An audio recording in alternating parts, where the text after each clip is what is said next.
Hello students, welcome to law student helping hand.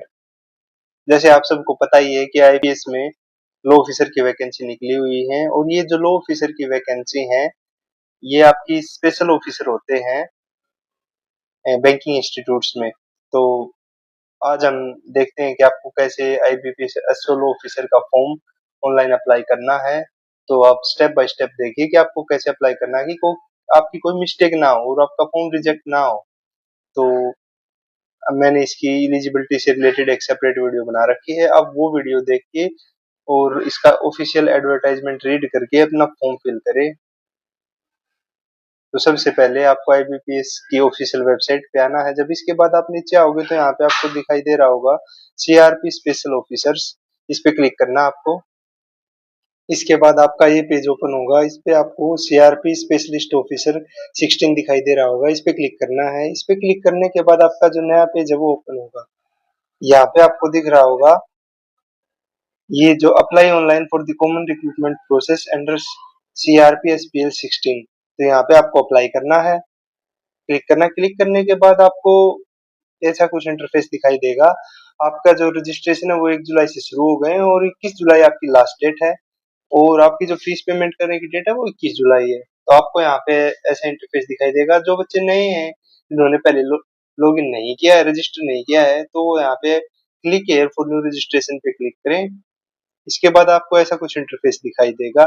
तो ये जो है आपको सबसे पहले अपना नाम डालना है, इसमें कंफर्म नेम डालना है। इसके बाद आपके पास अगर कोई मिडिल नेम हो तो वो डालना है और उसके बाद कंफर्म करना है मिडिल नेम, फिर लास्ट नेम और कंफर्म करना है लास्ट नेम। इसके बाद आपको अगर आपका नेम चेंज हुआ है तो यस करें, अदरवाइज नो करें। इसके बाद आपको अपना मोबाइल नंबर डालना है, कंफर्म करना है मोबाइल नंबर डाल के। ये मोबाइल नंबर आपका खुद का है या पेरेंट्स का है? अगर खुद का है तो सेल्फ पे कर दें और पेरेंट्स का है तो पेरेंट्स पे कर दें। इसके बाद आपको ईमेल आईडी डालनी है, यहाँ पे ईमेल आईडी डालनी है। इसके बाद आपको यहाँ पे डोमेन सिलेक्ट करना है। जैसे डोमेन मोस्टली आप जीमेल देखोगे, सबकी जीमेल बनी है, तो आप यहाँ पे gmail.com सिलेक्ट करें, जो आपकी हो वो सिलेक्ट करें आप। तो यहाँ पे आप सिलेक्ट करें, आपको इससे आगे अपना अपना नेम डालना है। इसके बाद यहाँ पे कंफर्म ईमेल आईडी या कंफर्म ईमेल आईडी में आपको पूरी ईमेल आईडी डालनी है @gmail.com, ऐसे लास्ट में ये लगाना है आपको कंफर्म ईमेल आईडी में। इसके बाद सिक्योरिटी डाल के, सिक्योरिटी कोड डाल के आपको नेक्स्ट पे सेव एंड नेक्स्ट पे क्लिक करना है। इसके बाद आपने जो मोबाइल नंबर और ईमेल आईडी डाला है उस पे आपको ओटीपी आएंगे, वो ओटीपी आपको फिल करने हैं यहाँ पे और उसके बाद प्रोसीड करना है। तो मोबाइल नंबर पे तो आपका ओटीपी इजीली आ जाएगा, लेकिन जो मेल है उस पे थोड़ा आपको टाइम लगेगा। तो आप मेल पे एक बार ओटीपी मंगाएं और बार बार इसको रिसेंड ना करें। कम से कम आप 5-7 मिनट वेट करें, आपका ओटीपी आ जाएगा। लेकिन अगर बार बार आपको रिसेंड कर देंगे तो आपके ओटीपी जो है वो पीछे से आते रहेंगे और आप नेक्स्ट पे क्लिक करते रहोगे रिसेंड ओटीपी पे, तो आपको काफी परेशानी होगी। इसलिए आप एक बार ही अपना जीमेल का ओटीपी मंगाएं, आपको 7 या 10 मिनट या 15 मिनट के आसपास आपको ओटीपी मिल जाएगा। मेरे को भी परेशानी हुई थी ईमेल वाले ओटीपी में, तो आप थोड़ा वो देख लेना और उसके बाद नेक्स्ट पे क्लिक कर देना। इसके बाद आपको एक नया पेज ओपन होगा, इसमें आपको अपनी जो इमेज है स्कैन वो डालनी है और आपको लाइव फोटो लेनी है। तो मैं आपको बता दूं कि जो आपकी इमेज है जो आप अपलोड करोगे इसमें आपकी 6 मंथ से ओल्ड आपकी फोटो नहीं होनी चाहिए और जो आपका इसका बैकग्राउंड है फोटो का वो वाइट होना चाहिए, तभी आप अपलोड कर पाओगे। और इसके बाद जो आपकी लाइव फोटो है इसमें भी आपका बैकग्राउंड जो है वो बिल्कुल वाइट होना चाहिए और लाइट आपकी प्रॉपर होनी चाहिए, तभी आप यहाँ पे भी लाइव फोटो को कैप्चर कर पाओगे। और जो आपके अगर कुछ मिस्टेक रह गई इनमें लाइव फोटो में और जो फोटो आपने अपलोड करी, तो आप अपलोड करते टाइम ही आपको रेड कुछ शो दिखाई देगा रेड अक्षर्स में। तो वहां पे आपको जो भी दिक्कत परेशानी होगी, जैसे आपकी व्हाइट बैकग्राउंड नहीं है तो आपको वो शो कर देगा नीचे रेड कलर में कि आपका बैकग्राउंड व्हाइट नहीं और ये प्रोसीड नहीं होगा आगे। और जैसे आपकी लाइट में कम है तो ये लाइट आपको लाइट नोट प्रॉपर दिखा के आपको और नीचे रेड जो आपके रेड कलर में आपको शो कर देगा कि आपकी जो लाइट है वो कम है। तो आप इस बात का ध्यान रखें। और जो आपके आपको इसमें यहाँ पे सिग्नेचर पे अपलोड करने हैं, तो आप जो सिग्नेचर अपलोड करोगे यहाँ पे तो आपके जो सिग्नेचर है वो ब्लैक पेन से होने चाहिए और ब्लॉक लेटर या कैपिटल लेटर्स में नहीं होने चाहिए। और आपकी जो साइज है वो आप एक बार चेक कर लेना कि किसका कितना साइज है। लेकिन बात ये है कि आपका जो सिग्नेचर है वो ब्लैक पेन से होना चाहिए और ब्लैक वो ब्लॉक लेटर्स में नहीं होना चाहिए। मैं आपको एक बार इसकी गाइडलाइंस, फोटोग्राफ और सिग्नेचर की गाइडलाइंस दिखा देता हूँ। तो ये आप गाइडलाइंस देखिए। आपकी जो फोटोग्राफ्स की गाइडलाइंस है वो ये गाइडलाइंस है, आपको दिख रही होंगी अपनी स्क्रीन पे। ये आप देख लो अपनी स्क्रीन पे गाइडलाइंस है इनकी। तो ये फोटोग्राफ जो इमेज आपकी है उसकी गाइडलाइंस है। आपका इसका साइज होना चाहिए 20 से 50 केबी जो आपकी इमेज अपलोड करोगे आप उस पे। और बाकी आप गाइडलाइंस एक बार देख लेना। जो इम्पोर्टेंट चीजें थी वो मैंने आपको बता दी कि क्या आपकी इम्पोर्टेंट जो सिग्नेचर है वो सिग्नेचर आप देख लो कि जैसे the applicant has to sign on the white paper with black ink pen. आपको ब्लैक पेन से व्हाइट पेपर पे आपके सिग्नेचर करने हैं, बस इस बात का ध्यान रखें आप। और जो आपकी जो साइज है सिग्नेचर का वो 10 से 20 के भी होना चाहिए। और आपका लेफ्ट सिग्नेचर अपलोड करने के बाद आपको नेक्स्ट पे क्लिक करना है। इसके बाद आपको ऐसा कुछ इंटरफेस दिखाई देगा। आपको यहाँ पे अपनी डिटेल्स डालनी है। डिटेल्स में आपको कि कौन सी पोस्ट के लिए आप अप्लाई कर रहे हो। अगर तो आप अगर अदर जो पोस्ट आप उनके लिए अप्लाई कर रहे हो तो वो सिलेक्ट कर लेना।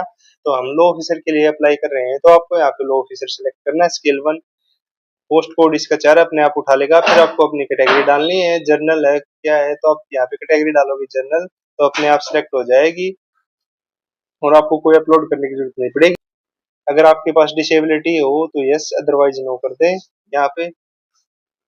इसके बाद आपको आगे दिखाई दे रहा होगा जो ये कुछ सब चीजें दिखाई दे रही हैं ये अपने आप सिलेक्ट हो गई है यहाँ पे।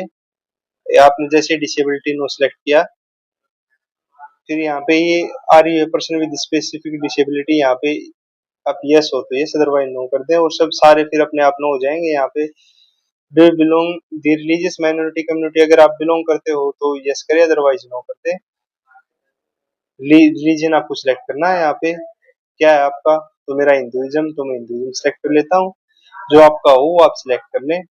एक्स सर्विसमैन हो तो एक्स सर्विसमैन, अदरवाइज नो कर दें आप। बाकी डिटेल्स आपकी यहाँ पे अपने आप ये वो हो जाएंगे। नो करते ही सिलेक्ट करते हैं, आपको फिल करने की जरूरत नहीं है। अगर आपको कहीं फाइनेंस एक्सपीरियंस है तो आप यस करें अदरवाइज नो कर दें यहाँ पे। फिर इसके बाद CW CRP अपीयर डिटेल्स। आप अगर आपने पहले अपीयर हुए हो आप किसी के लिए तो आप यस करें और उसकी डिटेल्स फिल कर दें। अगर आपने पहले अटेम्प्ट नहीं किया है तो नो कर दें। तो जिन्होंने अटेम्प्ट की, जितने बार आपने अटेम्प्ट किया है पहले ये एग्जाम दिया है तो यहाँ पे आपको अटेम्प्ट डालने हैं, number of earlier attempts. 2 bar attempt किया, 3 बार अटेम्प्ट किया है, 4 बार किया है तो आप सभी अपने अटेम्प्ट्स यहाँ पे काउंट करके लिख देना। और जिन्होंने अटेम्प्ट नहीं दिया वो यहाँ पे नो सेलेक्ट कर लेना। इसके बाद इसके बाद आपको नेशनलिटी और सिटीजनशिप सिलेक्ट करना है। तो जो यहाँ पे इंडियन सिलेक्ट कर लेना आप। इसके बाद आपके एग्जाम सेंटर डिटेल्स आएंगी वो फिल करनी है आपको। यहाँ पे आपको एग्जाम सेंटर डिटेल्स सिलेक्ट करनी है कि आपको कौन से जो स्टेट है वहां पे आपके एग्जाम आने चाहिए। तो आप जो भी आपके नजदीक हो वो सिलेक्ट कर लेना। आपको यहाँ पे बहुत सारे स्टेट्स में आपके एग्जाम सेंटर मिलेंगे। यहाँ पे अपना दिल्ली सिलेक्ट कर रहा हूँ। यहाँ पे आपका स्टेट कोड आ गया जैसे ही आपने सिलेक्ट किया। इसके बाद आपका सेंटर प्रीलिमिनरी एग्जामिनेशन का आपको सेंटर सिलेक्ट करना है। न्यू दिल्ली, फरीदाबाद, गाजियाबाद, मैंने दिल्ली सिलेक्ट किया था तो आपको ये सिलेक्ट करना है। इसके बाद आपको सेकंड प्रेफरेंस सिलेक्ट करनी है। सेकंड के बाद आपको थर्ड, ये मेंस आपके ये प्रीलिम्स एग्जामिनेशन के लिए सेंटर थे, आपके नीचे मेंस एग्जामिनेशन के लिए सेंटर है तो आपको मेंस एग्जामिनेशन के लिए सेंटर सिलेक्ट करने हैं। इसके बाद आपको सेकंड सिलेक्ट कर लेना है। तो ये आपके एग्जामिनेशन सेंटर सिलेक्ट हो गए। और यहाँ पे आपको आईडी प्रूफ डिटेल्स है वो डालनी है। मतलब आप आधार कार्ड या कुछ भी आप लेके जा रहे हो और जो आपके जो नाम है जो अपने फॉर्म में है वही आपके आईडी पे होना चाहिए। तो आप यहाँ पे सिलेक्ट करके आईडी सिलेक्ट कर लेना है। यहाँ से आईडी आपकी क्या है ये देख लो, आपकी कितनी सारी आईडी है यहाँ पे। अगर आप आधार कार्ड लेके जा रहे हो तो आधार सिलेक्ट करें और आधार कार्ड के यहाँ पे नंबर डालें आप। आधार कार्ड के जो नंबर है आपके वो यहाँ पे फिल कर दें। इसके बाद आप पर्सनल डिटेल्स आएंगी, आपको अपनी डेट ऑफ बर्थ डालनी है। डेट ऑफ बर्थ डालने के बाद आपको अपना जेंडर सिलेक्ट करना है। जेंडर सिलेक्ट मेल फीमेल जो भी हो आप सिलेक्ट कर लेना। इसके बाद मैरिटल स्टेटस आपको सिलेक्ट करना है। जो अनमैरिड है वो मैरिड, अनमैरिड है वो अनमैरिड, और जुडिशियली सेपरेट, मतलब आपको सब अपने स्क्रीन पे दिखाई दे रहा होगा। जो आपका स्टेटस है वो आप सिलेक्ट करें। फिर Aadhaar card number, consent for use Aadhaar, तो यहाँ पे आपको आधार कार्ड नंबर डालना चाहो तो डाल दो, वरना कोई मैंडेटरी नहीं है। यहाँ पे आपका पैन कार्ड नंबर अगर डालना चाहो तो डाल दे, वरना मैंडेटरी नहीं है यहाँ पे भी। यहाँ पे आपको सिलेक्ट, अगर आपके ट्विन सिस्टर हो तो यहाँ पे ब्रदर सिस्टर जो भी हो आप, तो यहाँ पे यस करें, अदरवाइज नो कर दें। फिर आपको फादर्स नेम डालना है, मदर्स नेम डालना है। फिर आपको यहाँ पे confirm father name, mother name, ये आप कंफर्म कर देना। इसके बाद यहाँ पे आपको सिलेक्ट करना है यस, कि जो भी मैंने डिटेल्स भरी है वो सब सेम है। इसके बाद आपको अपना एड्रेस डालना है। एड्रेस में आपको जो भी एड्रेस हो वो अपना फिल कर देना। अगर आपका कोरिस्पोंडेंस एड्रेस जो है परमानेंट एड्रेस है तो आप यहाँ पे सेम को सिलेक्ट कर लेना।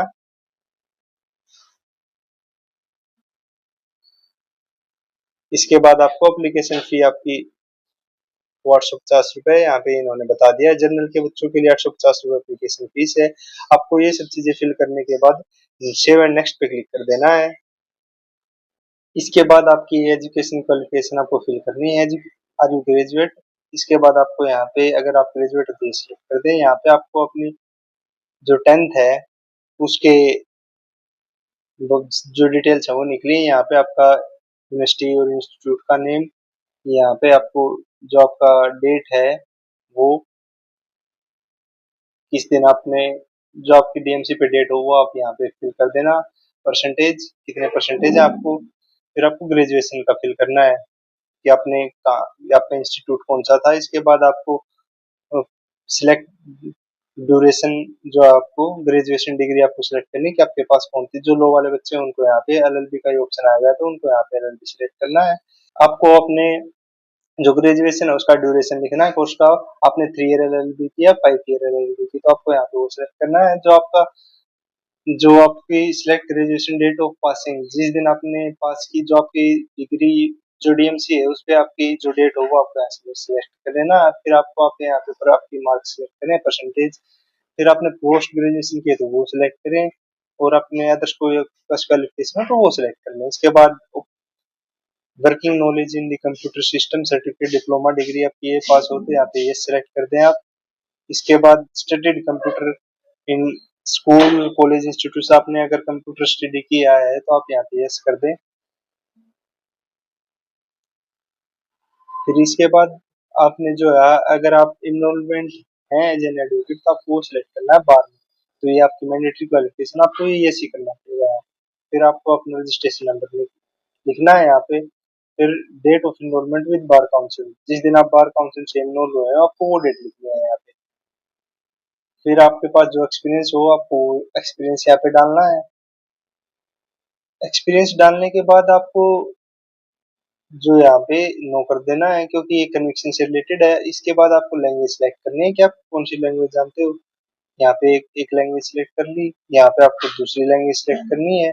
यहाँ पे आपको, अगर कोई आप अदर लैंग्वेज भी जानते हो तो आपको वो सिलेक्ट करना है।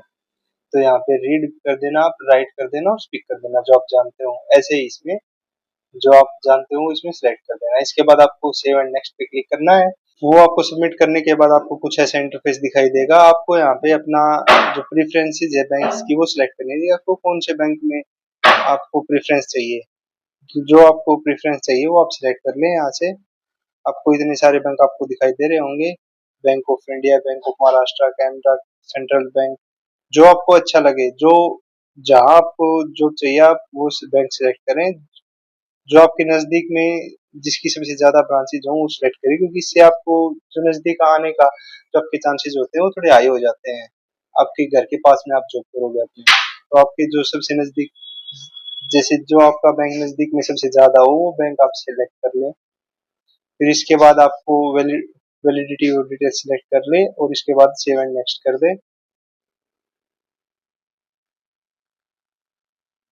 इसके बाद आपको पूरा जो डॉक्यूमेंट्स जो आपने फॉर्म फिल किया था वो पूरा दिखाई देगा। इसके बाद आपको ये डॉक्यूमेंट अपना अच्छे से चेक करके, जो आपने फॉर्म फिल किया वो अच्छे से चेक करके आपको, और ये जो है सबमिट कर देना फाइनल, और आपकी फीस पेमेंट कर देनी है। उसके बाद आप जब इसमें नीचे आओगे तो आपको यहाँ पे सब कुछ क्लिक करके यहाँ पे आपको कंप्लीट रजिस्ट्रेशन पे क्लिक करना और इसके बाद आपकी फीस पेमेंट होगी। तो जिन बच्चों को फॉर्म फिल करने में कोई परेशानी आ रही हो तो आप हमें हमारे टेलीग्राम ग्रुप में मैसेज भी कर सकते हो और आप हमें वीडियो में कमेंट कर सकते हो। अगर आपको कोई हेल्प चाहिए तो आप बेझिझक हमसे वीडियो में कमेंट करें या टेलीग्राम ग्रुप से जुड़े। Thank you.